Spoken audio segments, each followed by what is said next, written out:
வணக்கம். எல்லாரும் எப்படி இருக்கீங்க? 0 இஸ் அ பவர்ஃபுல் நம்பர் அப்படின்னு சொன்னால் எத்தனை பேர் அதை நம்புவீங்கன்னு தெரியாது.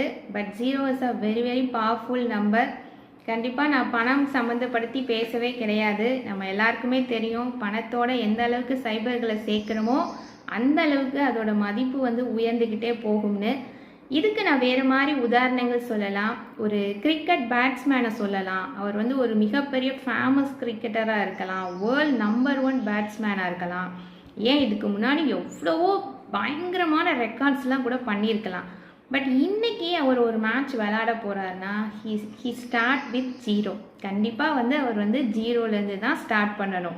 இதுக்கு முன்னாடி நான் எவ்வளவோ அச்சீவ் பண்ணியிருக்கேன், இதுக்கு முன்னாடி எவ்வளவோ நான் பண்ணாமல் விட்டுருக்கேங்கிறதெல்லாம் அந்த இடத்துல மேட்ரு கிடையாது. கண்டிப்பாக அன்னைக்கு அந்த பொழுது அவர் 0லேருந்து தான் ஸ்டார்ட் பண்ணணும். ஸோ இதுதான் ரியாலிட்டியும் கூட.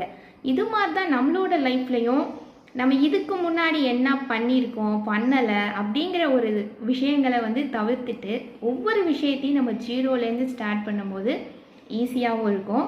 கான் ஹர்ட் மீ அப்படிங்கிற ஒரு புக்கு உங்கள் எல்லாருக்குமே கண்டிப்பாக தெரிஞ்சிருக்கும்.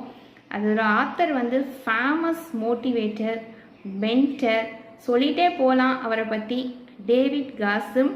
அவர் அந்த புக்கில் மெயினாக ஒரு வரி ரொம்ப இம்பார்ட்டன்ட் படுத்தி சொல்லியிருப்பார். Start with 0. அதுதான் நான் இவ்வளோ நேரம் சொல்லிகிட்டே இருந்தேன். ஏன்னா நேற்றைய வெற்றிகளை கொண்டாடிட்டு நம்ம ஜாலியாக இல்லாமல் இன்றைக்கி நம்ம கண்டிப்பாக ஒரு விஷயம் பண்ணும்போது 0லேருந்து ஸ்டார்ட் பண்ணுவோம். அதே மாதிரி நேற்று நமக்கு ஒரு தோல்வி கிடைச்சிருச்சு அப்படின்னு நினச்சி அதை துவண்டு போய் நம்ம உட்காந்துடாமல் இன்றைக்கி ஒரு விஷயம் பண்ணும்போது நம்ம 0லேருந்து கண்டிப்பாக ஸ்டார்ட் பண்ணுவோம். ஸோ எனக்கு தெரிஞ்சு இந்த மார்ச் மந்த்னாலே ஒரு நெருக்கடியான ஒரு மாதமாக தான் எல்லாருக்குமே இருக்குது. ஒரு இயர் எண்டு வேலைக்காக ஓடிட்டு இருக்கிறவங்க ஒரு பக்கம், தென் ஸ்கூலில் ஆனுவல் எக்ஸாம், காலேஜில் செமஸ்டர், ஸோ இந்த மாதிரி சொல்லிகிட்டே போகலாம். அந்த மார்ச் ஒரு மிகப்பெரிய ஒரு பயத்தை உருவாக்குற மாதமாகவே அது ஆயிடுச்சு.